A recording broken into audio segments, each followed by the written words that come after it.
हरि ओम शुक्लांबरधरं विष्णुं शशिवर्णं चतुर्भुजं प्रसन्नवदनं ध्यायेत् सर्वविघ्नोपशान्तये।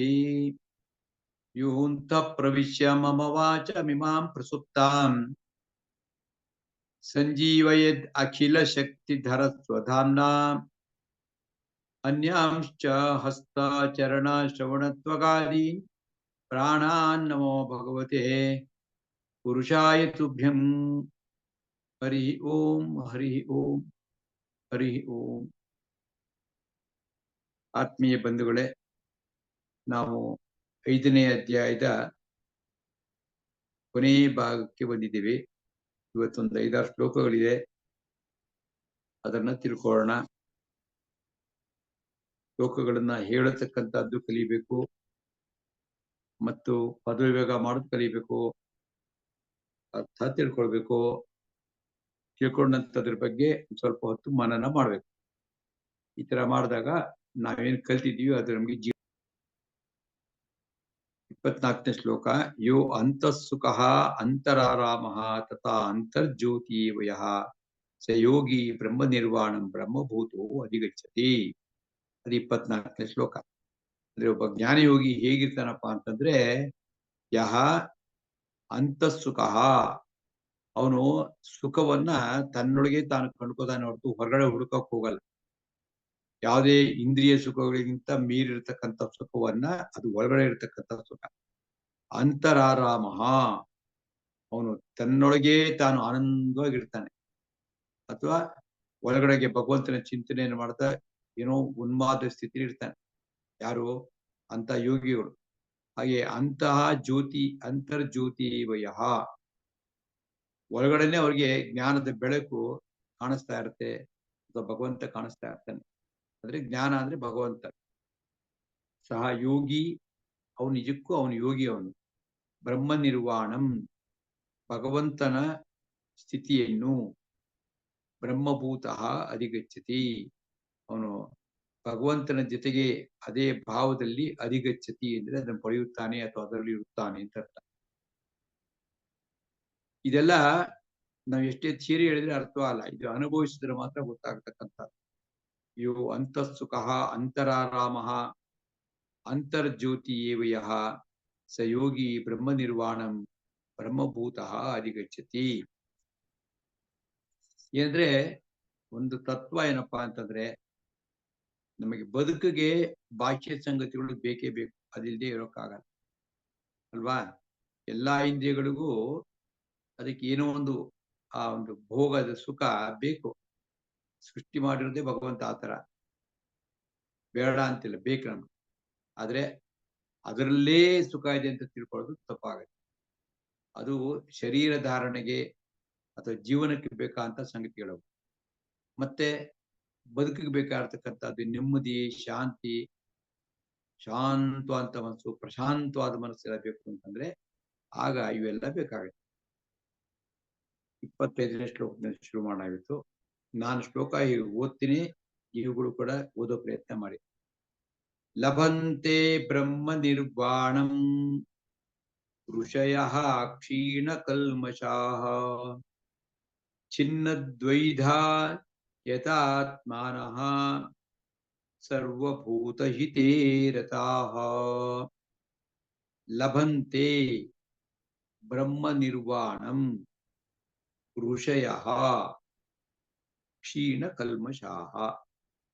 ಹಂಗಂದ್ರೆ ಬ್ರಹ್ಮ ನಿರ್ವಾಣ ಅಂತಂದ್ರೆ ಭಗವಂತ ತತ್ವವನ್ನ, ನಿರ್ಮಾಣ ಅಂತಂದ್ರೆ ಶರೀರ ಅಂತ, ಅಂದ್ರೆ ಶರೀರ ಅಂತಂದ್ರೆ ಭಗವಂತನ ತತ್ವವನ್ನ ಲಭಂತೆ ಪಡೆದಿರ್ತಾರೆ. ಯಾರು ಅಂತಂದ್ರೆ ಕ್ಷೀಣ ಕಲ್ಮಷಾಹ ಋಷಯ. ಕ್ಷೀಣ ಅಂದ್ರೆ ಕ್ಷೀಣಿಸುವುದು, ಏನು? ಕಲ್ಮಷಾಹ, ಎಲ್ಲಾ ಪಾಪಗಳನ್ನು ತೊಳ್ಕೊಂಡಿರ್ತಾರೆ, ಹೊಟ್ಟೋಗಿರುತ್ತೆ, ಯಾವ ಪಾಪನೂ ಇರಲ್ಲ. ಕ್ಷೀಣ ಕಲ್ಮಷಾಹ ಯಾರು ಅಂದ್ರೆ ಋಷಯ ಅಂದ್ರೆ ಜ್ಞಾನಿಗಳು. ಋಷಿ ಅಂದ್ರೆ ಜ್ಞಾನ ಅಂತ. ಅಂತವ್ರು ಅಂದ್ರೆ ಭಗವಂತನ ಅಂತವ್ರು ಬ್ರಹ್ಮ ನಿರ್ವಾಣಂ ಲಭಂತೆ, ಭಗವಂತನ ಬ್ರಹ್ಮನ ನಿರ್ವಾಣವನ್ನು ಲಭಿಸುತ್ತದೆ ಅಂತ ಅವ್ರಿಗೆ ಅಂತ. ಅಂದ್ರೆ ಮೊದಲನೇದಾಗಿ ಪಾಪ ಅಂದ್ರೆ ಏನು ಅಂತಂದ್ರೆ ನೆಗೆಟಿವ್ ಥಾಟ್ಸ್ ಎಲ್ಲ ಪಾಪನೇ. ನಕಾರಾತ್ಮಕ ಚಿಂತನೆ ಮಾಡ್ತೀವಲ್ಲ, ಹಿಂಗಾಗ್ಬಿಟ್ರಂಗೆ ಹಂಗಾಗ್ಬಿಟ್ರಂಗೆ, ಅಯ್ಯೋ ಪಾಪ ಅವ್ರು ಸರಿ ಇಲ್ಲ ಇವ್ರು ಸರಿ ಇಲ್ಲ, ಅನೇಕ ಸಂಗತಿಗಳು. ಯಾವುದು ನಮ್ಮ ಸುಖಕ್ಕೆ ಬಾಧಕ ಅದೆಲ್ಲ ನೆಗೆಟಿವ್ ಥಾಟ್ಸ್. ಹಂಗಾರೆ ಹಿಂಗ್ರಿ ಅದ್ ಬರ್ತಾನೆ ಇರ್ತಲ್ಲ, ಏನ್ ಮಾಡೋದು ಅಂತ ಪ್ರಶ್ನೆ ಬರ್ತಾನೆ ಇರ್ತಲ್ವಾ. ಇದಾಗ್ದಿದ್ರಂಗೆ ಅದಾಗ್ದಿದ್ರಂಗೆ, ಇವ್ರು ಬರ್ದಿದ್ರಂಗೆ ಅವ್ರು ಕೊಡದೇ ಇದ್ರಂಗೆ, ಅವ್ರು ನಂಗೆ ಹಿಂಗ್ ಅನ್ಬಿಟ್ರು ಇವ್ರು ನಂಗೆ ಹಿಂಗ್ ಅನ್ಬಿಟ್ರು, ಅಥವಾ ನಮ್ಗೇನೋ ಬೇಕು ಬೇಕು ಇರತಕ್ಕಂಥದ್ದು ಕಾಮನೆಗಳು, ಇದೆಲ್ಲ ತಲೆನಲ್ಲಿ ಕೂತ್ಕೊಂಡಿರುತ್ತೆ. ಅದಕ್ಕೆ ಏನ್ ಮಾಡಬೇಕು ಅಂತಂದ್ರೆ ಪ್ರತಿನಿತ್ಯವೂ ಕೂಡ ಒಂದು ಅರ್ಧ ಗಂಟೆ 1 ಗಂಟೆ ಕಾಲ ಶಾಂತವಾಗಿ ಕೂತ್ಕೊಳ್ಳೋ ಅಭ್ಯಾಸ ಮಾಡೋದು. ಮುಂದಿನ ಅಧ್ಯಾಯದಲ್ಲಿ ಬರುತ್ತೆ 6ನೇ ಅಧ್ಯಾಯ ಧ್ಯಾನ ಯೋಗ. ನಿಧಾನವಾಗಿ ಯೋಚನೆ ಮಾಡೋದು, ನಾವು ಸುಖವಾಗಿರ್ಬೇಕಾದ್ರೆ ಏನ್ ಬೇಕು ನನಗೆ ಬೇಕಾಗಿರ್ತಕ್ಕಂಥ ಸುಖ ನೆಮ್ಮದಿ. ಈ ಸುಖ ನೆಮ್ಮದಿ ಈ ಇಂದ್ರಿಯ ಸುಖದಿಂದ ಸಿಗತಕ್ಕಂಥದ್ದಲ್ಲ. ಯಾಕಂದ್ರೆ ಇಲ್ಲಿ ಸಿಗತಕ್ಕಂಥ ಸುಖ ಅತ್ಯಂತ ಕ್ಷಣಿಕವಾಗಿರ್ತಕ್ಕಂಥದ್ದು. ನಾನು ಸಾಮಾನ್ಯವಾಗಿ ಉದಾಹರಣೆ ಹೇಳ್ತಾನೆ ಇರ್ತೀನಿ. ಅಂತಂದ್ರೆ ಯಾವ್ದೋ ಒಂದು ತಿಂಡಿ ಇದೆ, ಯಾವ್ದೋ ಸ್ವೀಟ್ ಜಾಮೂನ್ ಅಂತ ಇಟ್ಕೊಳ್ಳಿ, ಅದಿದೆ. ಜಾಮೂನನ್ನ ತಟ್ಟೆಯಲ್ಲಿ ಕೊಟ್ಬಿಟ್ರೆ ನೀವು ನೋಡ್ತಾ ಇದ್ರೆ ಸುಖ ಸಿಗಲ್ಲ. ಅದ್ರ ಕಣ್ಣಿಗೆ ಸುಖ ಸಿಗುವಂತ ಸಂಗತಿ ಅಲ್ಲ. ಅದನ್ನ ಕೈಗೆ ತಗೊಂಡು ನಾಲ್ಗೆ ಮೇಲೆ ಇಟ್ಕೊಂಡು ಅಗದಾಗ ಮಾತ್ರ, ಅಗಿಯೋಷ್ಟೊತ್ತು ಮಾತ್ರ ಸುಖ. ನುಂಗ್ಬಿಟ್ಮೇಲೆ ತಿರ್ಗಾ ಸುಖ ಇಲ್ಲ, ಅಷ್ಟೇ ಮುಗಿದೈತೆ ಸುಖ. 1-2 ತಿಂದ್ರೆ ಅಲ್ಲಿ ಮುಗಿದ ಕತೆ ಅಷ್ಟೇ ನಂದು. ಅಂದ್ರೆ ಇಷ್ಟು ಕ್ಷಣಿಕವಾಗಿರ್ತಕ್ಕಂಥದ್ದು ಎಲ್ಲಾ ಇಂದ್ರಿಯ ಸುಖಗಳು ಕೂಡ ಹಾಗೇನೇನೆ. ಹಂಗಾರೆ ಏನ್ ಮಾಡಬೇಕು ಅಂತಂದ್ರೆ ಆ ಇಂದ್ರಿಯ ಸುಖಗಳಿಂದ ಭೋಗಗಳಿಂದ ನಾವು ಮನಸ್ಸನ್ನು ನೆಮ್ಮದಿ ಸಿಗತ್ತೆ ಅಂತ ಕಂಡುಕೊಂಡ್ರೆ ಅದು ಅಸಾಧ್ಯ ಅಂತ ಮಾತು. ಸಿಗೋದೇ ಇಲ್ಲ. ಎಷ್ಟು ಬಂದ್ರು ಕೂಡ, ಎಷ್ಟು ಕೊಟ್ರು ಕೂಡ ಮತ್ತೆ ಮತ್ತೆ ಬೇಕು ಅಂತ ಅನಿಸ್ತೀರ. ಏನಾಗುತ್ತೆ ಈಗ ಉದಾಹರಣೆಗೆ ಒಬ್ಬರ ಹತ್ರಕ್ಕೆ ಎಲ್ಲಾನು ಇದೆ, ಈಗ ಇಲ್ಲದೆ ಇದ್ದವರು ಅವ್ರು ನೋಡಿದಾಗ ಇರ್ಬೇಕು, ನೋಡ್ರಿ ತಿಂಗಳಿಗೆ 1 ಲಕ್ಷ ರೂಪಾಯಿ ಬಾಡಿಗೆ ಬರುತ್ತೆ, ಸ್ವಂತ ಮನೆ ಬೇರೆ ಇದೆ, ಒಳ್ಳೆ ಫ್ಲಾಟ್ ಇಟ್ಕೊಂಡಿದ್ದಾರೆ ಅವರು, ಇರೋದಕ್ಕೆ ಕಾರ್ ಬೇರೆ ಇದೆ ಅಂತ ನಾವು ಅನ್ಕೋತೀವಿ. ಅದೇ ಆ ವ್ಯಕ್ತಿನೇ ಹೋಗಿ ಕೇಳಿ, ಅಂದ್ರೆ ಸುಖವಾಗಿದ್ದೀರಾ ಹೇಗಿದ್ದೀರಿ, ಇದ್ದೀನಪ್ಪ ಏನೋ ಇದ್ದೀನಿ ಅಷ್ಟೇನೆ. ಯಾಕ್ರಿ ನೋಡಿ, ನನ್ನ ಫ್ರೆಂಡ್ ಹತ್ರಕ್ಕೆ 3 ಫ್ಲಾಟ್ ತಗೊಂಡ, ನಾ ಇನ್ನೊಂದು ಫ್ಲಾಟ್ ತಗೊಂಡು ಮಾಡ್ತೀನಿ, ಆಗ್ತಾನೆ ಇಲ್ಲ ಅಂತ ಕೇಳಿ. ಕಾರು ಇದು ಹಳೇದಾಗೋಗಿದೆ, 2 ವರ್ಷ ಆಗ್ಬಿಟ್ಟು ಹಳೇದಾಗುತ್ತೆ, ಅದಕ್ಕೆ ಒಂದು ಹೊಸ ಕಾರ್ ತಗೋಬೇಕಂತೀನಿ, ಆಗ್ತಾ ಇಲ್ಲ. ಅದೇನು ತೃಪ್ತಿನೇ ಇಲ್ಲ, ಸುಖವಾಗಿರೋಕೆ ಸಾಧ್ಯ ಇಲ್ಲ. ಈ ರೀತಿನೇ ಯಾವ್ದ್ರು ತೋಡಿ ನೀವು ಆ ಭೋಗದಿಂದ ಸುಖ ಸಿಗತ್ತೆ ಅಂತಿಲ್ಲ, ಭೋಗದಿಂದ ಬದುಕಕ್ ಬೇಕಷ್ಟೇ. ಅದು ಆದ್ರೆ ನಿಜವಾದ ಸುಖ ಸಿಗಬೇಕಂತದ್ದು ತತ್ವತ ಜ್ಞಾನ ಬಂತು ಅಂದ್ರೆ ಸುಖ ಸಿಗತ್ತೆ. ಅದಕ್ಕೆ ಲಭಂತೆ ಬ್ರಹ್ಮ ನಿರ್ವಾಣ, ಅದು ಎಂತ ಬ್ರಹ್ಮ ಸುಖ, ಪರಮಾನಂದ, ಬ್ರಹ್ಮಾನಂದ ಸಿಗ್ಬೇಕು ನಮ್ಗೆ. ಅವಾಗ ಏನಂತ ಕ್ಷೀಣ ಕರ್ಮಶ ಅಂತಂದ್ರೆ ಮನಸ್ಸಿರತಕ್ಕಂತ ಎಲ್ಲಾ ಚಿಂತೆ ಎಲ್ಲಾ ಚಿಂತೆಗಳನ್ನು ತೆಗೆದು ಹಾಕ್ಬಿಡುದು, ಅದೇ ಪಾಪ ಅನ್ನೋದು. ಒಳ್ಳೆ ಚಿಂತೆ, ಏನು ಚಿಂತೆನೆ ಮಾಡಿ ನೋಡ, ಖಾಲಿ ಮೈಂಡ್ ಖಾಲಿ, ಯಾವುದೇ ಪಾಪದ ಚಿಂತೆಗಳಿಲ್ಲ.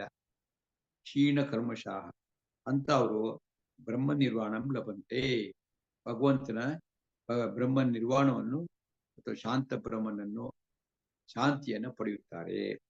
ಅವನ 2ನೇ ಸಾಲು ಚಿನ್ನದ್ವೈದಾಹ. ಚಿನ್ನದ್ವೈದಾಹ ಅಂತಂದ್ರೆ ದ್ವೈದ ಅಂತಂದ್ರೇನು, 2. ಯಾವ್ದು 2? ದ್ವಂದ್ವಗಳು.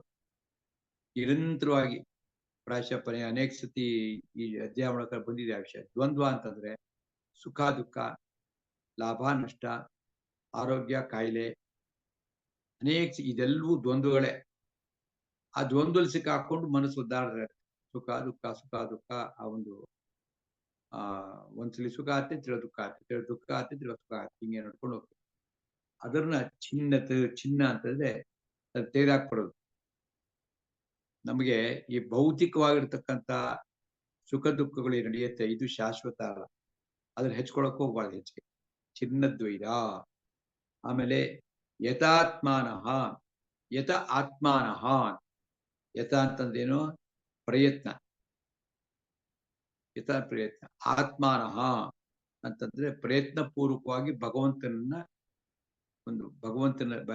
ಮನಸ್ಸನ್ನ ಭಗವಂತನಲ್ಲಿ ಯಾರಿಟ್ಟಿರ್ತಾರೋ ಅವ್ರು ಯಥಾತ್ಮಾನಃ, ಯಥ ಆತ್ಮಾನಃ. ಆಮೇಲೆ ಇಷ್ಟೇ ಇದ್ರೆ ಆಗಲ್ಲ, ಮತ್ತೆ ನಮ್ಮ ಬದುಕಿಗೆ ಏನ್ರಿ ಅರ್ಥ? ಸುಖವಾಗಿರ್ಬೇಕಾದ್ರೆ ಏನ್ ಮಾಡಬೇಕು ಅಂತಂದ್ರೆ ಸರ್ವಭೂತ ಹಿತೇರತಾಹ, ಸಕಲ ಜೀವರಾಶಿಗಳಿಗೆ ಹಿತ ಬಯಸ್ತಕ್ಕಂಥದ್ರಲ್ಲಿ ರತರಾಗಿರ್ಬೇಕು, ನಿರಂತರ ಅನ್ನಲ್ವಾ. ಅತ ರಥ ಅಂದ್ರೆ ರತರಾಗುವುದು, ನಿರತರಾಗುವುದು ಅಂತ. ಹೇಗ್ ಸಾಧ್ಯ ಅಂತಂದ್ರೆ ಮನಸ್ಸಿನಲ್ಲಿ ಕಲ್ಪನೆ ಮಾಡ್ಕೊಳ್ಳಿ, ನಾವೆಲ್ಲರ ಬಗ್ಗೆನೂ ಒಳ್ಳೇದನ್ನೇ ಬಯಸ್ತೀವಿ.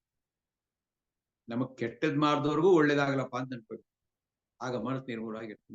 ನಮ್ಮ ಒಳ್ಳೇದಕ್ಕೋಸ್ಕರ. ಈಗ ಮನೆಗೆ ಸೊಸೆ ಬರ್ತಾಳೆ, ಸೊಸೆಗೆ ಏನ್ ಕೇಳ್ತಾರೆ ಇಂಗ್ಲಿಷ್ ನಲ್ಲಿ? ಡಾಟರ್ ಇಲ್ಲ ಅಂತಂತಾರೆ. ಡಾಟರ್ ಇಲ್ಲ ಅಂತಂದ್ರೆ ಲಾ ಕಾನೂನು ಪ್ರಕಾರವಾಗಿ ಅವಳು ನಿಮ್ಮ ಮಗಳು ಅಂತ. ಡಾಟರ್ ಇಲ್ಲ, ಇವಳು ಮದರ್ ಇಲ್ಲ, ತಾಯಿ ಅಲ್ಲ. ಕಾನೂನು ಪ್ರಕಾರ ಅಂತಂದ್ರೆ ಸುಮ್ಮನೆ ಮದರ್ ಇಲ್ಲ, ಡಾಟರ್ ಇಲ್ಲ. ಯಾವಾಗ ಮದರ್ ಇಲ್ಲ ಡಾಟರ್ ಇಲ್ಲ ಆಗ್ತಾರೋ ಜಗಳ. ಅವ್ರು ಏನ್ ಮಾಡಿದ್ರು ಇವ್ರು ಸರಿ ಹೋಗಲ್ಲ, ನನ್ಗೆ ಏನೇನು ಇಷ್ಟ ಆಗುತ್ತೆ ಅವ್ರು ಮಾಡಲ್ಲ ಅವರು, ಈ ತರ ಎಲ್ಲ ಶುರು ಆಗುತ್ತೆ. ಒಬ್ರಿಗೊಬ್ರಿಗೆ ಈಗೋ ಕ್ಲಾಶಸ್ ನಡೀತಾರೆ. ಬದಲಾಗಿ ಡಾಟರ್ ನಿನ್ಲ ಬೇಡ, ಡಾಟರ್ ಅಂತ ಅನ್ಕೊಂಡು, ಅವಳು ನನ್ನ ಮಗಳು ಅಂತ ಅನ್ಕೊಂಡು. ಮಗಳು ಏನೇನ್ ತಪ್ಪಾಡೋ ಸಹಿಸ್ಕೊತಿದ್ವಿ ಇಲ್ವ ನಮ್ಮ ಮಗಳು? ಅವಳು ಮದುವೆ ಆಗಕ್ ಮುಂಚೆ, ಕಳಿಸ್ಕೊಡಕ್ ಮುಂಚೆ ಅಥವಾ ಕಳಿಸ್ಕೊಟ್ಮೇಲೂ ಕೂಡ ಎಷ್ಟೋ ತಪ್ಪುಗಳು ಮಾಡ್ತಿರ್ತಾರೆ. ನಮ್ಗದು ಮನಸ್ಸಿಗೆ ಬರೋದೇ ಇಲ್ಲ ಅದು, ಹಾಗೆ ನನ್ನ ಮಗಳಲ್ವಾ ಅಂತ. ಹಾಗೇನೆ ಸೊಸೆ ಬಗ್ಗೆನೂ ಇಟ್ಕೊಂಡಿದ್ರೆ ಏನಾಗುತ್ತೆ, ಆಗ ಅವಳು ಮಗಳ ತರ ಆಗ್ಬಿಡ್ತಾರೆ. ಅವಾಗ ಪ್ರಾಬ್ಲಮೇ ಆಗೋದಿಲ್ಲ. ನಾವು ದೋಷವನ್ನೇ ಕಾಣ್ತಕ್ಕಂಥ ಸ್ವಭಾವ ಆಗಿರೋದ್ರಿಂದ ಮನಸ್ಸು ಎಲ್ರೂ ದೋಷ, ಪ್ರಪಂಚದಲ್ಲೂ ದೋಷ ಕಾಣೋದು. ಅವ್ರು ಸರಿ ಇಲ್ಲ, ಇವ್ರು ಸರಿ ಇಲ್ಲ. ಸರಿ ಇಲ್ದೇ ಇರೋ ವಿಷಯನೇ ಜಾಸ್ತಿ ಸರಿ ಇರೋ ಬಗ್ಗೆ ಮಾತಾಡಿದ್ ನೋಡಿ, ಮಾತಾಡಿದ್ರೆ ಟಿವಿನಲ್ಲಿ ಬರೋದು ಅದೇನೆ. ಈಗ ನಾಯಿ ಒಬ್ಬ ಮನುಷ್ಯನ ಕಚ್ಚಿತು ಅಂತಂದ್ರೆ ಟಿವಿಲಿ ಬರಲ್ಲ. ಮನುಷ್ಯ ನಾಯಿನ ಕಚ್ಬಿಟ್ಟ ಅಂತಾರೆ, ದೊಡ್ಡ ಸುದ್ದಿ ಅದು. ಈ ತರ ಅಂದ್ರೆ ಏನೋ ಒಂದು ಕುತೂಹಲ ಕ್ರಿಯೇಟ್ ಮಾಡ್ತಕ್ಕಂಥದ್ದು ತಿಳ್ಕೊಳ್ಬೇಕು. ಬೇಡದೇ ಇರೋಂಥದ್ದು ಅದನ್ನೆಲ್ಲ ಬಿಟ್ಬಿಟ್ಟು ಶಾಂತವಾದ ಮನಸ್ಸಿಟ್ಕೊಂಡ್ರು ಅಂತಂದ್ರೆ, ಮತ್ತು ಸರ್ವಭೂತ ಹಿತೇರತ, ಸಕಲ ಜೀವಿ ಎಲ್ರಿಗೂ ಒಳ್ಳೇದಾಗ್ಲಪ್ಪ ಅಂತ ನಮ್ ಕೈಲಿ ಎಷ್ಟಾಗ್ತೋ ಅಷ್ಟು ನಾವು ಮಾಡೋದು. ಚೆನ್ನಾಗಿ ದುಡಿಯೋದು, ಸಂಪಾದನೆ ಮಾಡಬೇಕು. ಸಂಪಾದನೆ ಯಾಕೆ, ಹಣ ಯಾಕೆ ಬೇಕು ಅಂದ್ರೆ 10 ಜನಕ್ಕೆ ನಾವು ಹೆಲ್ಪ್ ಮಾಡ್ಬೋದಲ್ಲ. ಇವಾಗ ನಮ್ಗೆ ಬೇರೆಯವ್ರಿಗೆ ಸಹಾಯ ಮಾಡಿದ್ರೆ ದುಡ್ಡು ಒಂದೇ ಅಲ್ಲ, ಅನೇಕ ರೀತಿ ಸಾಂತ್ವನ ಕೊಟ್ವಿ, ಅಭಯದಾನ ಕೊಟ್ವಿ, ಧೈರ್ಯ ಕೊಟ್ವಿ, ತಮಾಷೆ ಕೊಟ್ವಿ, ನಗು ಕೊಟ್ವಿ, ಸಂತೋಷ ಕೊಟ್ವಿ. ಈ ತರ ಮೊಸರು ಕಡಿಬೇಕು. ಮೊಸರು ಕಡ್ದಾಗ ಬೆಣ್ಣೆ ಬರುತ್ತೆ. ಬೆಣ್ಣೆನ ಸಮಾಜಕ್ಕೆ ಕೊಡ್ಬೇಕು, ಮತ್ತೆ ಮಜ್ಜಿಗೆ ನಾವು ಇಟ್ಕೊಳ್ಬೇಕು. ಈ ರೀತಿ ಸ್ವಭಾವ. ಸೊ ಆವಾಗ ಆನಂದವಾಗಿರ್ತೀವಿ. ಯಾಕಂತಂದ್ರೆ ನಂದು ಅಂತ ಅನ್ನೋದಕ್ಕಿಂತ ಹೆಚ್ಚಿಗೆ ಬೇರೆದೇ ಜಾಸ್ತಿ ಇರುತ್ತೆ. ಸರ್ವಭೂತ ಹಿತ ಇರತ್ತ. ಈ ರೀತಿ ಇತ್ತು ಅಂತಂದ್ರೆ ಭಗವಂತ ಸಿಗುತ್ತಾನೆ. ಭಗವಂತ ಸಂತೋಷ ಆಗೋದು ಆವಾಗಲೇನೆ. ಲಭಂತೆ ಬ್ರಹ್ಮ ನಿರ್ವಾಣಂ ಋಷಯ ಕ್ಷೀಣ ಕಲ್ಮಷಾಹ. ಚಿನ್ನದ್ವೈಧ, ಚಿನ್ನ ಛಿದ್ರ ಮಾಡುವುದು ಅಂತ. ಚಿನ್ನದ್ವೈಧ ಅಂದ್ರೆ ಸುಖ ದುಃಖಗಳು ಅದರೆಲ್ಲ ಕೂಡ ಹಚ್ಕೊಳ್ಬಾರ್ದು ಅಂತ. ಚಿನ್ನದ್ವೈಧ ಯಥಾತ್ಮಾನಃ, ಯಥಾತ್ಮಾನ ಸರ್ವಭೂತ ಹಿತೇರತಃ. 26ನೇ ಶ್ಲೋಕ ನೋಡಿ, ಎಷ್ಟು ಒಂದು ಪ್ರಾಕ್ಟಿಕಲ್ ಆಗಿದೆ ತತ್ವಗಳು ಎಲ್ಲ ಕೂಡ. ನಾವು ಎಲ್ಲೋ ಹುಡುಕ್ತಿವಿ ನೆಮ್ಮದಿ ಸಂತೋಷ. ಏನೂ ಇದೆ ಸಂತೋಷ ಆಗಿರ್ಬೋದು, ಗೊತ್ತಾ? 28 ದಿವಸ ಉಪವಾಸ ಮಾಡಿ ಸುಖವಾಗಿರೋರಿದ್ದಾರೆ. ಈಗ ಭಗವಂತ ಇಷ್ಟೊಂದು ಕೊಟ್ಬಿಟ್ಟಿದ್ದಾನೆ. ಒಂದಾನೊಂದು ಕಾಲದಲ್ಲಿ ಎರಡೊತ್ತು ಊಟ ಸಿಕ್ತಿರ್ಲಿಲ್ಲ, ಅನೇಕ ಬಾರಿ ಒಪ್ಪತ್ತು ಊಟ ಸಿಕ್ತಿರ್ಲಿಲ್ಲ ಜನಕ್ಕೆ. ಯಾಕ? Just 50 years back. ದುಡ್ಡು ಅನ್ನೋದೇ ದೊಡ್ಡ ಒಂದು ಸಂಗತಿ, ಸಿಗ್ತಾ ಇರಲಿಲ್ಲ. ಹೀಗೆಲ್ಲ ಇದ್ರು ಜನ. ಕೆಲಸ ಸಿಗ್ತಿರಲ್ಲ, ಓದಿದ್ರು ಕೆಲಸ ಸಿಗಲ್ಲ, ಹೀಗೆಲ್ಲ ಇತ್ತಂಗೆ. ಅದಕ್ಕೆ ಈಗ ಎಲ್ಲ ಇದೆ, ಈಗ ಸುಖವಾಗಿರಕ್ಕೆ ಬರ್ತಿಲ್ಲ. ಯಾಕೆ ಅಂತಂದ್ರೆ ಯೋಚನೆಯ ಒಂದು ದಾರಿ ನಮ್ಗೆ ಗೊತ್ತಿಲ್ಲ. ಏನೂ ಇಲ್ಲದೆ ಸುಖವಾಗಿದ್ವಿ ಒಂದು ಕಾಲದಲ್ಲಿ. ಹಂಗು ಹಿಂಗು 2 ಊಟ ದೊಡ್ಡ ಸಂಗತಿ. ಹಾಕೊಳಕ್ ಒಂದ್ ಶರ್ಟೋ, ಒಂದು ಪ್ಯಾಂಟು, ಒಂದು ಶರ್ಟ್ ಇಟ್ಬಿಟ್ಟು ಎಷ್ಟೋ ಖುಷಿ. ಹೀಗೆಲ್ಲ ಇರ್ತಿದ್ರು ಜನ. ಅದು ಈಗ ಎಲ್ಲೂ ಇದೆ ಪ್ರಾಬ್ಲಮ್ ಆಫ್ ಅಫ್ಲೂಯೆನ್ಸಿ. ಅಫ್ಲೂಯೆನ್ಸಿ ಇದ್ರೆ ಡಿಫಿಷಿಯನ್ಸಿ ಇದ್ದಾಗ ಒಂಥರ, ಈಗ ಅಫ್ಲೂಯೆನ್ಸಿ ಬೇಕಾದಂಗಿದೆ. ಅದೇ ಪ್ರಾಬ್ಲಮ್. 24 ಗಂಟೆ ಯೋಚನೆ ಮಾಡ್ತಾ ಕೂತಿರೋದು. ಅಥವಾ ತುಂಬಾ ಸಮಯವನ್ನ ಟಿವಿನಲ್ಲಿ ಸೀರಿಯಲ್ಲೋ ಅಥವಾ ಪ್ರಜ್ವಲ್ ವಿಷಯನೋ ದರ್ಶನ್ ವಿಷಯ ನೋಡ್ತಾ ಕೂತಿರೋದು. ಏನಾಯ್ತು ನಮ್ಗೆ ಯಾಕೆ ಬೇಕು ಹೇಳಿ? ಸ್ವಲ್ಪ ತಿಳ್ಕೊಂಡ್ರೆ ಸಾಕು. ಅವ್ರು ತಲೆ ಕೆಡಿಸ್ತಾರೆ, ಹೇಳಿ ಮಾಡಿ. ಅವ್ರ ಹೆಂಡ್ತಿ ಯಾರು, ಮೊದಲನೇ ಹೆಂಡ್ತಿ ಯಾರು, ಎರಡನೇ ಹೆಂಡ್ತಿ ಯಾರು, ಯಾತಕ್ಕೆ ಬೇಕಿಂತ ಸಂಗತಿಗಳು? ಅದಕ್ಕೆ ನಮ್ಮನ್ನ ನಾವು ನಿಯಂತ್ರಣ ಮಾಡ್ಕೊಂಡ್ರೆ ನಾವು ಸುಖವಾಗಿರ್ತೀವಿ. 26ನೇ ಶ್ಲೋಕ. ಕಾಮಕ್ರೋಧ ವಿಯುಕ್ತಾನಾಂ ಯತೀನಾಂ ಯತಚೇತಸಾಂ ಅಭಿತೋ ಬ್ರಹ್ಮ ನಿರ್ವಾಣಂ ವರ್ತತೆ ವಿದಿತಾತ್ಮನಾಂ. ಕಾಮಕ್ರೋಧ ವಿಯುಕ್ತಾನಾಂ ಯತೀನಾಂ ಯತಚೇತಸಾಂ ಅಂದ್ರೆ ಕಾಮ ಕಾಮ ಅಂದ್ರೇನು? ಬಯಕೆಗಳು. ಮನಸ್ಸಿಗೆ ಬಂದಿದ್ದೆಲ್ಲ ಬೇಕು ಬೇಕು ಅಂತಕ್ಕಂಥ, ಅದು ಸಾಧ್ಯವೋ ಅಸಾಧ್ಯವೋ ಯೋಚನೆ ಮಾಡಲ್ಲ. ನಿಜವಾಗ್ಲೂ ನಿಮ್ಗೆ ಬೇಕಾ ಬೇಡ ಅಂತಲೂ ಯೋಚನೆ ಮಾಡಲ್ಲ. ಅನೇಕ ಬಯಕೆಗಳು. ತುಂಬಾ ಜನಕ್ಕೆ ಈ ಕಾಮನೆ ಹಾಳು ಮಾಡ್ತಕ್ಕಂಥ ಏನೇನೋ ಆಸೆಗಳು, ಕಾಮನೆಗಳು. ಆಮೇಲೆ ಕೋಪ, ಸಿಕ್ಕಾಪಟ್ಟೆ ಕೋಪ. ಕೋಪ ಅಂತಂದ್ರೆ ಸಿಡುಕ್ತನ, ಸಿಡಿಸಿಡ್ತಾ ಇರತಕ್ಕಂಥ ಸ್ವಭಾವ. ಮುಖದಲ್ಲಿ ನಗುನೇ ಇರಲ್ಲ. ಯಾಕೆ ಇರಲ್ಲ ಅಂತ ಹಿಂಗೆ ಏನೋ ಈಗ ಕಾಮದ ಬಗ್ಗೆ ಯೋಚನೆ ಮಾಡ್ತಿದ್ದಾರೆ. ಅದು ಬೇಕು ಇದು ಬೇಕು ಅಂತ ಬಯಕೆಗಳು, ಡಿಸೈರ್ಸ್. ಇದನ್ನ ವಿಯುಕ್ತಾನಾಂ ಅಂದ್ರೆ ಅದನ್ನ ಬಿಟ್ಟಿರ್ತಕ್ಕಂಥವ್ರು, ವಿಯುಕ್ತರು ಅಂತಾರೆ ಬಿಟ್ಟಿರ್ತಕ್ಕಂಥವ್ರು. ಬಯಕೆಗಳು ಮತ್ತೆ ಕೋಪವನ್ನು ಬಿಟ್ಟಿರ್ತಕ್ಕಂಥವ್ರು. ಮತ್ತು ಯತೀನಾಂ, ಯತೀನಾಂ ಅಂದ್ರೆ ಯತ್ನ ಮಾಡಿ ಜ್ಞಾನ ಸಂಪಾದನೆ ಮಾಡ್ತಕ್ಕಂಥ, ಯತ್ನ ಪ್ರಯತ್ನ ಮಾಡ್ತಕ್ಕಂಥವ್ರಿಗೆ. ಮತ್ತೆ ಯತ ಚೇತಸಾಂ, ಯತ ಚೇತಸಾಂ, ಚೇತಸ್ಸು ಅಂತಂದ್ರೆ ನಮ್ಮ ಮನಸ್ಸನ್ನ, ಚಿತ್ತವನ್ನ ಗೆದ್ದಿರ್ತಕ್ಕಂಥವ್ರು. ಯತ್ನ ಮಾಡಿ ಗೆದ್ದಿರ್ತಕ್ಕಂಥವ್ರು, ಮನಸ್ಸನ್ನ ನಿಯಂತ್ರಣಕ್ಕೆ ಇಟ್ಕೊಂಡಿರ್ತಕ್ಕಂಥವ್ರು. ಇಷ್ಟಾಗ್ಬೇಕು, ಸುಖ ಆಗ್ಬೇಕು ಅಂದ್ರೆ ಏನು? ಕಾಮ ಕ್ರೋಧ ವಿಯುಕ್ತಾನಾಂ ಯತೀನಾಂ ಯತ ಚೇತಸಾಂ ಅಂತವರು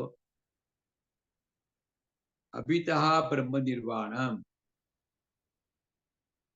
ಅಭಿತಃ ಬ್ರಹ್ಮ ನಿರ್ವಾಣಂ ಅಂತವರು.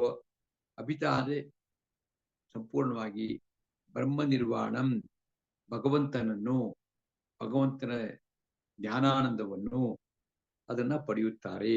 ಪಡೆದು ವರ್ತತೆ ವಿದಿತಾತ್ಮನಾಂ, ವಿದಿತ ಆತ್ಮನಾಂ ಅಂತಂದ್ರೆ ಆತ್ಮನಾಂ ಅಂದ್ರೆ ಇಲ್ಲಿ ಭಗವಂತನನ್ನು ತಿಳ್ಕೊಂಡಿರ್ತಕ್ಕಂಥವ್ರು, ಭಗವಂತನ ಬಗ್ಗೆ ಜ್ಞಾನ ಬಂದಿರತಕ್ಕಂಥವ್ರು ಅಂತವರು.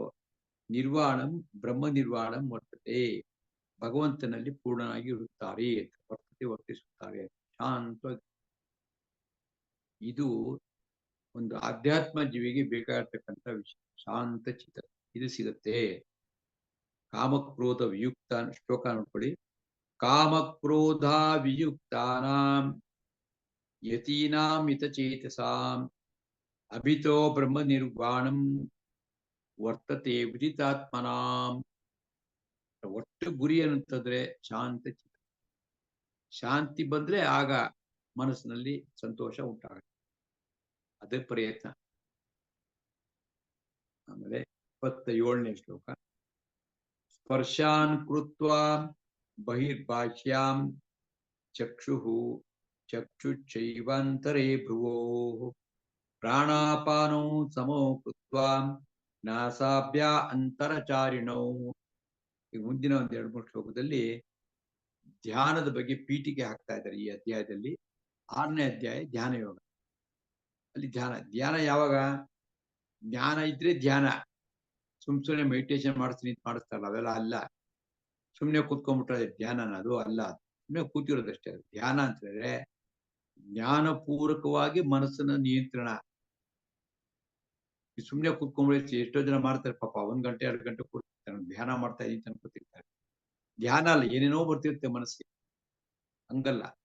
ಭಗವಂತನ ತತ್ವದ ಬಗ್ಗೆ ಚಿಂತನೆ ಮಾಡ್ತಕ್ಕಂಥದ್ದು. ನಮ್ಮ ಬಗ್ಗೆ ನಾವು, ನಮ್ಮ ಅಂದ್ರೆ ನಮ್ಮ ಆತ್ಮದ ಬಗ್ಗೆ ಚಿಂತನೆ ಮಾಡ್ತಕ್ಕಂಥದ್ದಕ್ಕೆ ಧ್ಯಾನ ಅಂತ.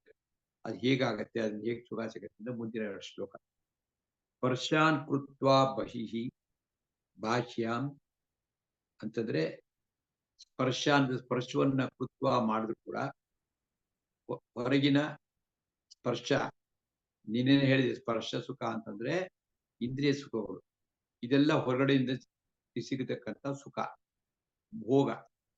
ಅದನ್ನು ಮಾಡಿದ್ರೂ ಕೂಡ ಭಾಷ್ಯಾಂ ಅದು ಹೊರಗಡೆನೆ ಇಟ್ಬಿಡ್ಬೇಕು, ಅದನ್ನ ಮನಸ್ಸೊಳಗಡೆ ತಗೊಳ್ಬಾರ್ದು. ಅಂದ್ರೆ ಬಾಹ್ಯಾನ್ ಸ್ಪರ್ಶಾನ್ ಬಹಿಹಿ ಏವ ಕೃತ್ವ, ಹೊರಗಡೆನೆ ಇಡಬೇಕು ಅಂತ. ಅದನ್ನೇ ಚಿಂತೆ ಮಾಡ್ತಾ ಇರ್ಬಾರ್ದು. ಅದನ್ನೇ, ಅದ್ರ ಬಗ್ಗೆ ಕುರಿತು ಚಿಂತನೆ ಧ್ಯಾನ ಜಪ ಅವಶ್ಯಕತೆ ಇಲ್ಲ. ಏನೋ ತಿಂದ್ವಿ, ಹೋಳಿಗೆನ ಗಿಳಿಗೆ ತುಂಬಾ ಇಂಟ್ರೆಸ್ಟ್ ಇತ್ತು, ತಿನ್ಬಿಟ್ಟು ಚೆನ್ನಾಗಿತ್ತು. ಅದನ್ನೇ ಯೋಚನೆ ಮಾಡ್ತಾ ಕೂತ್ಕೊಂಡ್ಬಿಟ್ರೆ ಮಾಡಬಾರ್ದು. ಬರೀ ಉದಾಹರಣೆ ಒಂದ್ ಹೇಳಿದೆ. ಎಲ್ಲಾ ಇಂದ್ರಿಯಗಳಿಗೂ ಇದು ಬಾಹ್ಯಾನ್ ಸ್ಪರ್ಶಾನ್, ಹೊರಗಿನ ಸುಖಗಳನ್ನು ಬಹಿಯೇವ ಕೃತ್ವಾ, ಬಹಿ ಅಂದ್ರೆ ಹೊರಗಡೆ, ಬಹಿಹಿ ಅಂದ್ರೆ ಹೊರಗಡೆ ಅಲ್ವಾ. ಮತ್ತು ಚಕ್ಷುಹು ಭ್ರುವೋ ಅಂತರೇ, ಚಕ್ಷು ಅಂದ್ರೇನು ಕಣ್ಣು, ಅದನ್ನ ಭ್ರುವೋ ಅಂತರೇ ಅಂದ್ರೆ ನಮ್ಮ ಹುಬ್ಬುಗಳ ಮಧ್ಯದಲ್ಲಿ ಇರಿಸಿ, ನಾಸಾಭ್ಯ ಅಂತರಚಾರಿಣೋ, ವ್ಯಾಸ ಅಂದ್ರೆ ಮೂಗು, ನಾಸಾಭ್ಯ ಅಂತರಚಾರಿಣು, ಮೂಗಿನಲ್ಲಿ ಚಲನೆ ಮಾಡ್ತಕ್ಕಂಥದ್ದು ಯಾವುದು, ಗಾಳಿ.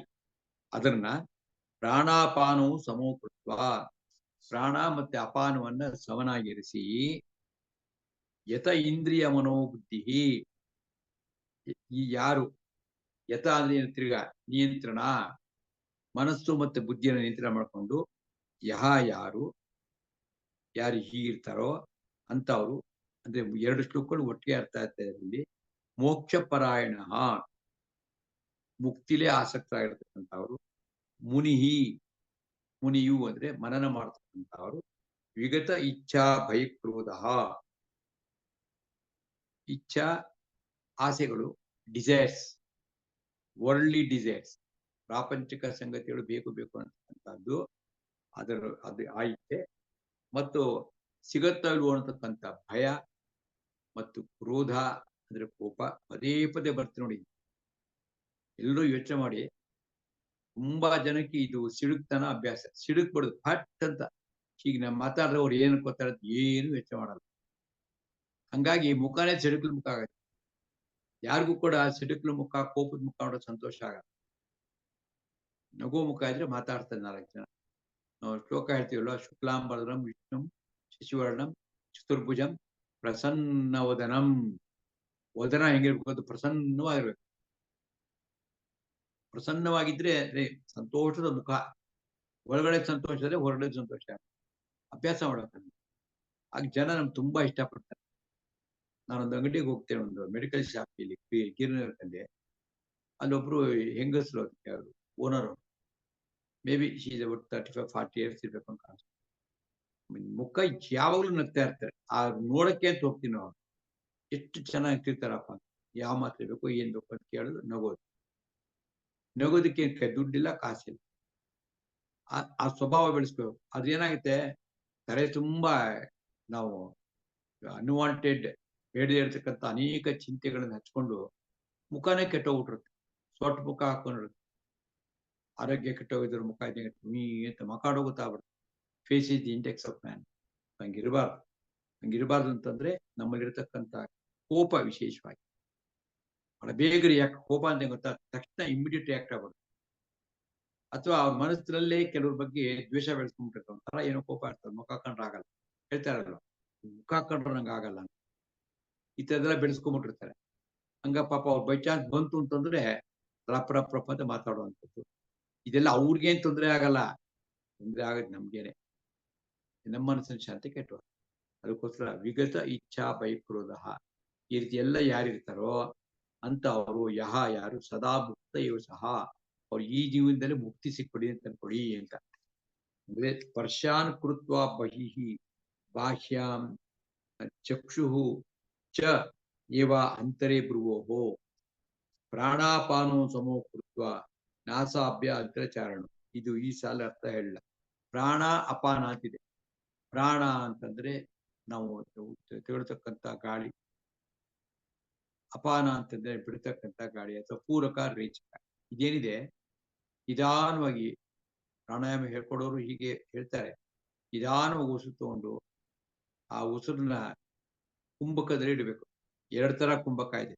ಒಂದು ಉಸಿರು ಪೂರ್ತಿ ಮೇಲ್ತನಕ ತಗೊಂಡು ಅಲ್ಲಿ ಸ್ವಲ್ಪ ಹೊತ್ತು ಉಸಿರು ಕಟ್ಟಬೇಕು, ಮನಸ್ಸು ಎಣಿಸ್ಬೇಕು, 1 2 3 4 10 20 ಆಗುತ್ತೆ. ನಿಧಾನವಾಗಿ ಬಿಡ್ಬೇಕು. ಬಿಟ್ಟ ಮೇಲೆ ತಿರ್ಗಾ ಆಗ್ಲೂ ಅಲ್ಲೂ ಕುಂಭಕ ಮಾಡೋದು. ಅದೇ ಈ ಪ್ರಾಣಾಯಾಮ ಮಾಡೋ ಅಭ್ಯಾಸ ಮಾಡ್ಕೊಂಡ್ರೆ ಉಸಿರಾಡ್ತಾ ಇರ್ಬೇಕಾಗ ಬಂದ್ರೆ ಗಮನ ಎಲ್ಲ ಉಸಿರು ಕಡೆಗೆ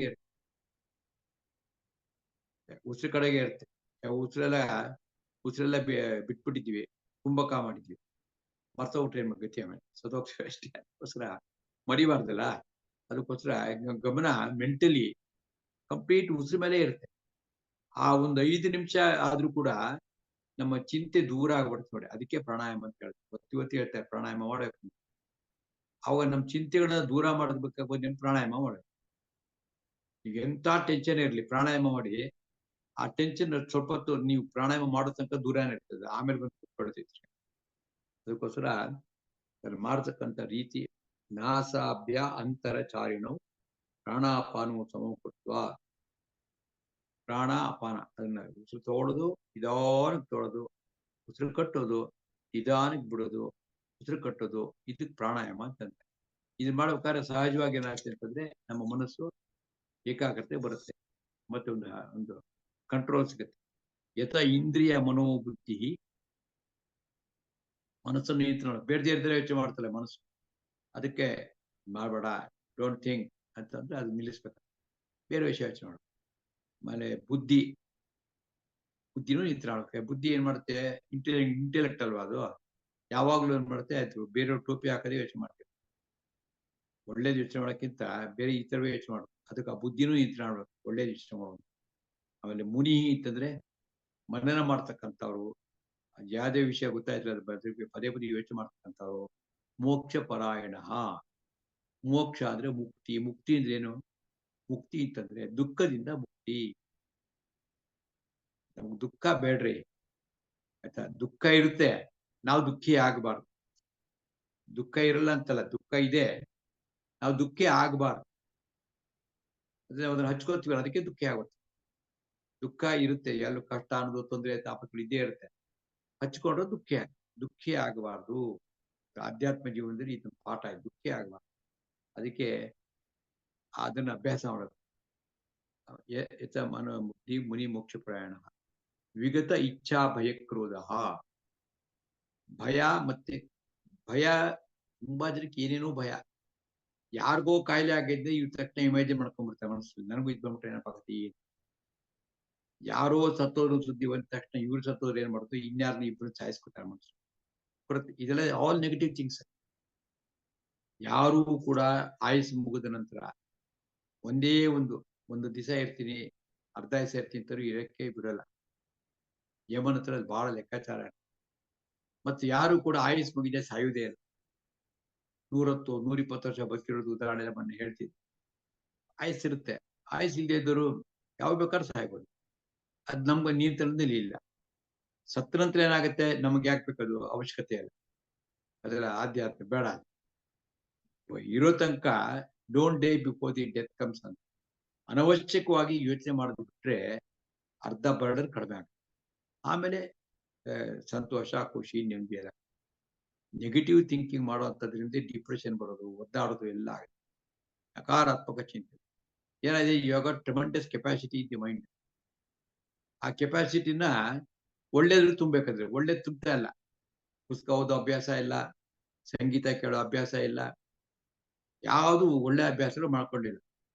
ಎಷ್ಟು ಆನಂದ ಸಿಗುತ್ತೆ ಕೆಲಸ. ಒಳ್ಳೆ ಕ್ಲಾಸಿಕಲ್ ಮ್ಯೂಸಿಕ್ ಕೇಳ್ತಾ ಕೂತ್ಕೊಂಡು ಎಷ್ಟು ಸಂತೋಷ ಆಗುತ್ತೆ, ಕಣ್ಣಲ್ಲಿ ನೀರು ಬರುತ್ತೆ. ದೇವರ ನಾಮಗಳು, ಪುರಂದಾಸರು, ಕನಕದಾಸರು, ಜಗನ್ನಾಥದಾಸರು, ವಿಜಯದಾಸರು, ಒಬ್ರಿಗಿಂತ ಒಬ್ರು ಅವ್ರು ಬರೆದಿರೋ ದೇವರ ನಾಮಗಳು ಓದ್ತಾ ಕೂತ್ಕೊಂಡ್ರೆ ಸಾಕು, ಎಲ್ಲೂ ಸ್ವರ್ಗಲೋಕಕ್ಕೆ ಹೋದಂಗ ಆತ ಸಂತೋಷ ಆಗುತ್ತೆ, ಭಾವುಕರಾಗ್ತದೆ. ಅದು ಯಾವುದು ಮಾಡದೆ ಬೇಡದೇವ್ರ ಚಿಂತೆ ತಲೆ ಎತ್ಕೊಂಡು ಓದಾಡ್ತೀವಿ. ಅದಕ್ಕೋಸ್ಕರ ಅದನ್ನೆಲ್ಲ ಬಿಡ್ಬೇಕು. ವಿಗತ ಇಚ್ಛಾ ಭಯ ಕ್ರೋಧ ಹೀಗೆ ಯಾರಿರ್ತಾರೋ ಅವ್ರು ಸದಾ ಮುಕ್ತ. ಮುಕ್ತಿನೇ ಅವರು. ಅದ್ರ ಆನಂದ ಅನುಭವಿಸಿ ಅದೇ ಆನಂದ ಮುಂದೆ ಕೂಡ ಸಿಗ್ತಾ ಹೋಗ್ತಿರುತ್ತೆ ಅಂತ ಅರ್ಥ. ಶ್ಲೋಕ 2 ಓದ್ತೀನಿ, ನೋಡ್ಕೊಳ್ಳಿ. ಸ್ಪರ್ಶಾನ್ ಕೃತ್ವಾ ಬಹಿರ್ಭಾಷ್ಯಾಂ ಚಕ್ಷುಶ್ಚೈವಾಂತರೇ ಭ್ರುವಃ ಪ್ರಾಣಾಪಾನೋ ಸಮಂ ಕೃತ್ವಾ ನಾಸಾಭ್ಯಾ ಅಂತರಚಾರಿಣೌ ಯತೇಂದ್ರಿಯ ಮನೋ ಬುದ್ಧಿ ಮುನಿರ್ಮೋಕ್ಷ ಪರಾಯಣಃ ವಿಗತೇಚ್ಛಾ ಭಯ ಕ್ರೋಧಃ ಯಸ್ಸದಾ ಮುಕ್ತ ಏವ ಸಹ. ಈ ರೀತಿ ಇರ್ಬೇಕು. ಅದಕ್ಕೋಸ್ಕರ ಧ್ಯಾನ ಮಾಡಬೇಕು. ಮತ್ತೆ ಎಲ್ಲ ಅತ್ಯಂತ ಮೌಲಿಕವಾದಂತ ವಿಚಾರ. ಯಾವಾಗ ಈ ರೀತಿ ಮಾಡಿ ಶಾಂತ ಚಿತ್ತತೆ ಬರುತ್ತೋ ಅವಾಗ ನೀವು ಬೇಡ ಅಂದ್ರೂ ನಿಮ್ಮ ಹತ್ರಕ್ಕೆ ಬೇಕಾದಷ್ಟು ಸುಖ ಬಂದ್ಬಿಡ್ತಾರೆ, ಸಂಪತ್ ಬಂದ್ಬಿಡ. ಹಿಂದೆ ಹೋಗಿ ಅಶಾಂತಸ್ಯ ಸುಖಂ ಅಂತ. ಅಶಾಂತವಾಗಿರ್ತಕ್ಕಂಥ ಸುಖ ಎಲ್ಲಿ ಸಿಗುತ್ತೆ? ಸಾಧ್ಯನೇ ಇಲ್ಲ. ಮತ್ತೆ ಇನ್ನೂ ಒಂದು ವಿಷಯ ತಿಳ್ಕೊಳ್ಬೇಕು ನಾವು ಅಂತಂದ್ರೆ, ಭಗವಂತ ಕೊಟ್ಟಿರ್ತಕ್ಕಂಥ ಆಯುಸ್ಸು ಒಂದೊಂದು ದಿವಸನೂ ಕೂಡ ಬಹಳ ಮೌಲಿಕವಾಗಿರುತ್ತೆ, ವ್ಯಾಲ್ಯೂಯಬಲ್. ಅದಕ್ಕೆ ಇವತ್ತು ನೀವು ಸಂತೋಷ ಪಡ್ರಿ, ನಾಳೆ ಪೋಸ್ಟ್ಪೋನ್ ಮಾಡ್ಬೇಡಿ. ಇವತ್ತು ಖುಷಿಯಾಗಿರಿ. ಖುಷಿಯಾಗಿ ಬೆಳಿಗ್ಗೆ ಹೇಳ್ತಾ ಇದ್ದಂಗೆ ನಮ್ ಸಂಕಲ್ಪ ಮಾಡ್ಕೊ, ಇವತ್ತು ನಾನು ಬೆಳಗಿಂದ ರಾತ್ರಿ ತನಕ ಮಲ್ಕೊಳ್ಳೋ ತನಕನು ಸಂತೋಷವಾಗಿರ್ತೀವಿ, ನೆಗೆಟಿವ್ ಥಿಂಕಿಂಗ್ ಮಾಡಲ್ಲ ಅನ್ನೋದಕ್ಕೆ ಏನೇನ್ ಬೇಕೋ ಕೆಲಸಗಳು ಮಾಡ್ತಾ ಹೋಗಿ. ಒಂದ್ ದಿವಸ ಹೋದ್ರೆ a day gone without smiling is gone, it will never come back. ಅದಕ್ಕೆ ಒಂದೊಂದು ದಿವಸವೂ ಕೂಡ ನಮ್ಮ ಸಮಯ ವ್ಯರ್ಥ ಮಾಡದೆ ಕ್ರಿಯಾಶೀಲರಾಗಿರ್ಬೇಕು, ಸಂತೋಷವಾಗಿರ್ಬೇಕು, ನಮ್ಮಿಂದ ಯಾರಿಗೂ ತೊಂದರೆ ಆಗ್ಬಾರ್ದು. ಇದು ಗಮನದಲ್ಲಿ ಇಟ್ಕೊಂಡು ನಮ್ಮ ಆರೋಗ್ಯವನ್ನು ಕಾಪಾಡಬೇಕು. ಮಾನಸಿಕ ಆರೋಗ್ಯ ಎರಡೂ ಇಂಪಾರ್ಟೆಂಟ್. ಆರೋಗ್ಯ ಸರಿ ಇಲ್ಲದೆ ಇದ್ರೆ ನಾವು ಬರ್ಡನ್ ಆಗ್ತೀವಿ, ಬೇರೆಯವರಿಗೆ, ಮಕ್ಕಳು ಮರಿಗೆ ಬರ್ಡನ್ ಆಗ್ತೀವಿ, ಸಮಾಜಕ್ಕೆ ಬರ್ಡನ್ ಆಗ್ಬಿಡ್ತೀವಿ. ಮನಸ್ಸು ಸರಿ ಇಲ್ಲದೆ ಇದ್ರೆ ಮಲ್ಲಿ ಇರೋರಿಗೆಲ್ಲ ಕಿರಿಕಿರಿ ಮಾಡ್ತಾ ಇರ್ತಾರೆ. ಎರಡೂ ಬೇಡ. ಅದಕ್ಕೆ ಏನ್ ಮಾಡಕ್ ಹೋದ್ರೆ ಸಾಧನೆ ಮಾಡ್ಬೇಕು. ಸೊ ಇದಿಷ್ಟೆಲ್ಲ ಅರ್ಥ ಈ 2 ಶ್ಲೋಕದಲ್ಲಿ ಇದೆ. 29ನೇ ಶ್ಲೋಕ. ಭೋಕ್ತಾರಂ ಯಜ್ಞ ತಪಸಾಂ ಸರ್ವಲೋಕ ಮಹೇಶ್ವರಂ ಸೂರ್ಧಂ ಸರ್ವಭೂತಾನಾಂ ಜ್ಞಾತ್ವಾ ಮಾಂ ಶಾಂತಿ ಮೃಚ್ಛತಿ. ಭೋಕ್ತಾರಂ ಯಜ್ಞ ತಪಸಾಂ ಸರ್ವಲೋಕ ಮಹೇಶ್ವರಂ ಸುಹೃದಂ ಸರ್ವಭೂತಾನಾಂ ಜ್ಞಾತ್ವಾ ಮಾಂ ಶಾಂತಿಂ ರುಚ್ಛತಿ. ಹಂಗಂದ್ರೆ ಎರಡನೇ ಸಾಲಿನಲ್ಲಿ ಮಾಂ ಅತಿ ನೋಡಿ, ಮಾಂ ಜ್ಞಾತ್ವಾ, ನನ್ನನ್ನ ತಿಳ್ಕೊಂಡು ಅಂತ. ಜ್ಞಾತ್ವಾ ತಿಳ್ಕೊಂಡು, ನನ್ನ ಕೃಷ್ಣ ಹೇಳ್ತಾ ಇರೋದು ಅಂದ್ರೆ ಭಗವಂತನ ತಿಳ್ಕೊಳ್ಬೇಕು. ಆ ರೀತಿ ತಿಳ್ಕೊಂಡ್ರೆ ಸರಿಯಾಗಿ ಆಗ ಶಾಂತಿ ರುಚ್ಛತಿ, ಆಗ ಶಾಂತಿಯನ್ನು ರುಚ್ಛತಿಯನ್ನ ಪಡೆಯುತ್ತಾನೆ. ನಿಮ್ಗೆ ಶಾಂತಿ ಬೇಕು ಅಂತಂದ್ರೆ ಬೇರೆ ಯಾವ ದಾರಿನೂ ಇಲ್ಲ ರೀ. ಸ್ವಂತ ಮನೆ, ಸ್ವಂತ ಕಾರು, ನಮ್ಮ ಬ್ಯಾಂಕ್ ಕೊಟ್ಟೊಳಗೆ 25 ಲಕ್ಷ ದುಡ್ಡಿದೆ, ಅದು 1 ಕೋಟಿ ದುಡ್ಡಿದೆ, ಇದ್ಯಾವ್ದಿದ್ರು ಕೂಡ ಇದ್ಯಾವುದು ಉಪಯೋಗ ಇಲ್ಲ ಅಂತ ಹೇಳ್ತಿಲ್ಲ. ಇದೆಲ್ಲ ಬೇಕು, ಇದೆಲ್ಲ ಇಲ್ದಿರ ಆಗಲ್ಲ. ಇದರಿಂದಲೇ ಶಾಂತಿ ಜಗತ್ತೆ ಅಂದ್ರೆ ತಪ್ಪು. ಇದರಿಂದ ಸಿಗೋದಿಲ್ಲ ಶಾಂತಿ. ತಪ್ಪು ತಿಳ್ಕೊಡಿ, ಬೇಡ ಅಂತ ಹೇಳ್ತಿಲ್ಲ. ಪ್ರಾಪ ಆಶೀರ್ವಾದ ಮಾಡಲ್ವಾ? ಕಾರ್ಯಕ್ರಮಗಳಾದಾಗ ಪುರೋಹಿತರು, ನಿಮ್ ಮನೆ ತುಂಬ ಮಕ್ಕಳಾಗ್ಲಿ, ನಿಮ್ ಮನೆಗೆ ಲಕ್ಷ್ಮಿ ಕಾಲು ಮುಡ್ಕೊಂಡಿರ್ಲಿ ಅಂದ್ರೆ ಬೇಕಾದ ಸಂಪತ್ತಿರ್ಲಿ ಅಂತ ಅರ್ಥ. ಸಂಪತ್ತು ಬೇಕು, ಐಹಿಕ ಸಂಪತ್ತು ಬೇಕು, ಜೊತೆಗೆ ಆಧ್ಯಾತ್ಮಿಕ ಸಂಪತ್ತು ಬೇಕು. ಇದೆಲ್ಲ ಇದ್ರೆ ನಾವು ಎಂಜಾಯ್ ಮಾಡ್ಬೇಕಲ್ವ. ಇದ್ರೂ ಎಂಜಾಯ್ ಮಾಡಿದ್ರೆ ಏನ್ ಮಾಡೋದು? ಸುಖನೇ ಪಡೆದಿದ್ರೆ ನಿಮ್ ರೋಗ ಅದು ಏನ್ ಮಾಡಕ್. ಇದೇ ಎಲ್ಲಾನು. ಮಕ್ಕಳಿದ್ದಾರೆ, ಸೊಸೆ ಇದ್ದಾರೆ, ಮೊಮ್ಮಕ್ಕಳಿದ್ದಾರೆ, ಎಲ್ಲ ಇದ್ದಾರೆ. ಅಲ್ಲೇನೋ ಒಂದಿಷ್ಟು ಒಂದು ತಿಸ್ರಾ ಹುಡ್ಕೋದು, ನೆಗೆಟಿವ್ ಪಾಯಿಂಟ್ ಹುಡುಕ್ಬಿಟ್ಟು ಕೊರಗ್ತಾ ಕೂತಿರ್. ನಗೋದೇ ಇಲ್ಲ, ಮುಖದಲ್ಲಿ ನಗುನೇ ಇರಲ್ಲ. ಅನೇಕ ಬಾರಿ ಹೇಳ್ತಾ ಇರ್ತೀನಿ, ನಾನು ನೋಡ್ತಾ ಇರ್ತೀನಿ, ನಗೋದೇ ಇಲ್ಲ. ಮುಖನೇ ಗಂಟು ಮುಖ ಹಾಕೊಂಡು ಕೂತಿರೋದು 24. ನಗಬೇಕ್ರಿ. ಅದ ಮಾಡಲ್ಲ ಅನ್ಬಿಟ್ಟು ಲಾಫಿಂಗ್ ಕ್ಲಬ್ಗಳು ಅದು ಇದ್ರಲ್ಲಿ ಬೇಕಾಷ್ಟು ಮಾಡಿರೋಂಥದ್ದು. ಆರೋಗ್ಯಕ್ಕೆ ಒಳ್ಳೇದು. ನಗು ಯಾವಾಗ ಬರುತ್ತೆ? ತಲೆ ಮೇಲೆ ಹೇಗೊಂದು 25 kg ತೂಕ ಇಟ್ಬಿಟ್ಟು ನಗು ಅಂತ ನಗ್ತಾರ? ನಗಲ್ಲ, ನಗಕ್ಕಾಗೋದಿಲ್ಲ. ಈ ಹತ್ರ ಮನಸ್ಸು ಶಾಂತವಾಗಿದ್ರೆ ನಗ್ತಾರ. ನಗ್ದಾಗ ಮನಸ್ಸು ಶಾಂತಿ ಆಗುತ್ತೆ. ಎರಡು ಕೂಡ ಒಂದಕ್ಕೊಂದಕ್ಕೆ ಕೋ ರಿಲೇಟೆಡ್. ಅದಕ್ಕೆ ಇದೆಲ್ಲ ತಿಳ್ಕೊಳ್ಬೇಕು. ಇದೆಲ್ಲ ಗೊತ್ತಾಗ್ಬೇಕು. ಇದೆಲ್ಲ ಗೊತ್ತಾಗಿ ಶಾಂತವಾದ ಮನಸ್ಸಿರಬೇಕು. ಇಲ್ಲಿ ಏನಂತ ತಿಳ್ಕೊಳ್ಬೇಕು ಅಂತಂದ್ರೆ ಶಾಂತಿ ಬೇಕು ನಮ್ಗೆ.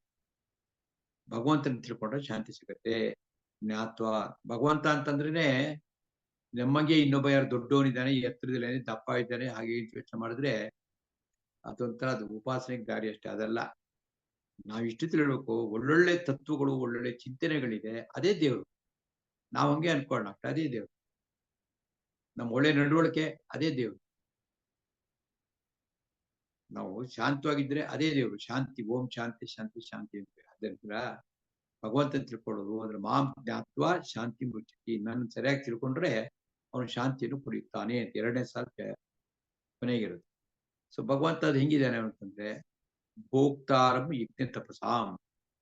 ನಾವು ಮಾಡ್ತಕ್ಕಂಥ ಯಜ್ಞಗಳು ಮತ್ತು ತಪಸ್ಸನ್ನ ಭೋಕ್ತಾರಂ ಅಂದ್ರೆ ಅವನು ಭೋಗಿಸುವವನು. ಅಂದ್ರೆ ನಾವು ಮಾಡ್ತಕ್ಕಂಥ ಯಜ್ಞ ನನಗಾಗಿ ನಾನು ಮಾಡ್ತಾ ಇಲ್ಲ, ನಾನು ಭಗವಂತನಿಗೆ ಕೊಡಬೇಕು ಅಂತ ಮಾಡ್ತಾ ಇದ್ದೀನಿ. ಭಗವಂತ ಸ್ವೀಕಾರ ಮಾಡಕ್ಕೋ ಅವನಿಗೆ ಅರ್ಪಣೆ ಮಾಡಕ್ಕೋ ಅಂತ ಮಾಡ್ತಾ ಇದ್ದೀನಿ. ಆದ್ರೆ ಅವನು ಭೋಕ್ತಾರಂ, ಭೋಗಿಸುವವನು ಅವನು. ಏನೇನದು ಯಜ್ಞ, ಯಜ್ಞ ಅಂತಂದ್ರೆ ಪೂಜೆ ಆಗ್ಬೋದು ಅಥವಾ ಬದುಕಿನ ಕೆಲವು ಬದುಕೇ ಒಂದು ಯಜ್ಞ ಆಗಿರುತ್ತೆ. ನಿರಂತರವಾಗಿ ಜ್ಞಾನ ಪ್ರಸರಣ ಕಾರ್ಯದಲ್ಲಿ ಆಗಿರ್ತಕ್ಕಂಥ ಅನೇಕ ಜನ ಸನ್ಯಾಸಿಗಳು, ಸ್ವಾಮಿಗಳು, ಸಮಾಜಕ್ಕೆ ಒಳ್ಳೆಯದಾಗಿ ಕೆಲಸ ಮಾಡ್ತಕ್ಕಂಥ ಅನೇಕ ರಾಜಕೀಯ ವ್ಯಕ್ತಿಗಳು, ಅದೆಲ್ಲ ತಪಸ್ಸೆ ಅದು. ಆಯ್ತಾ? ಹಾಗೆ ಮಾಡ್ತಕ್ಕಂಥ ಎಲ್ಲ ತಪ್ಪು. ಯಾಕೆ ಮಾಡ್ತೀವಿ? ದೇವ್ರ ಮೆಚ್ಚಲಿ ಮಾಡ್ತಾ ಇದ್ದೀನಿ.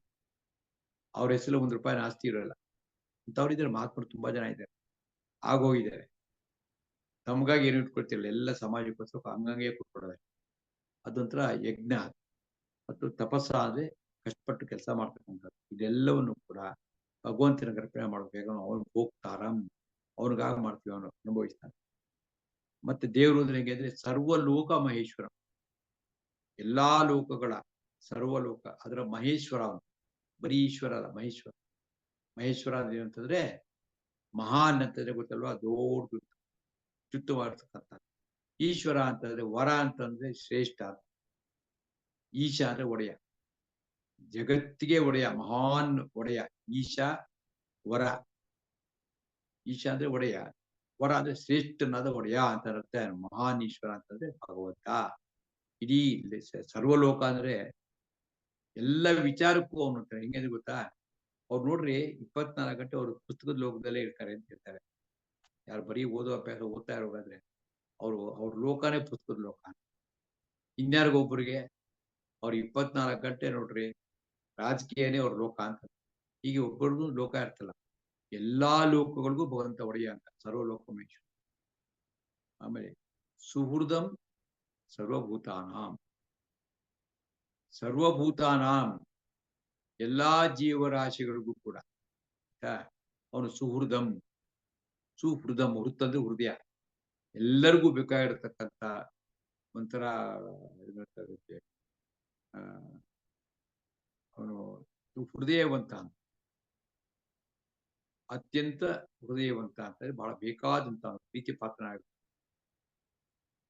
ನಮಗೆ ಎಲ್ರಿಗೂ ಬೇಕಾಗುತ್ತೆ, ಎಲ್ರಿಗೂ ಅವನೇ ನಮ್ಮೆಲ್ಲರ ಅಂತಃಕರಣದವನು ಇದ್ದಾನೆ. ಅಷ್ಟೇ ಅಲ್ಲ, ನಮ್ಗೆ ಏನು ಕಷ್ಟ ಸುಖ ಆಯ್ತು ತಕ್ಷಣ ಅವನ ಹತ್ರ ಹೇಳ್ಕೊತೀವಿ. ಮತ್ತು ಅವನಂತ ಕರುಣಾಳು ಅವನು ಎಂದೂ ಕೂಡ ಭಕ್ತನ ಕೈ ಬಿಡುವುದಿಲ್ಲ, ಎಂದೂ ಬಿಡೋದಿಲ್ಲ. ಅದಕ್ಕೆ ಸುಹೃದಂ ಸರ್ವಭೂತಾನ, ಎಲ್ಲಾ ಜೀವರಾಶಿಗಳಿಗೂ ಸುಹೃತ್ ಅಂದ್ರೆ ಒಳ್ಳೆಯದು ಮಾಡ್ತಕ್ಕಂಥ ಅವನು. ಅವನನ್ನ ಹೀಗೆ ಅವನನ್ನು ತಿಳ್ಕೊಳ್ಬೇಕು. ಏನ್ ತಿಳ್ಕೊಳ್ಬೇಕು?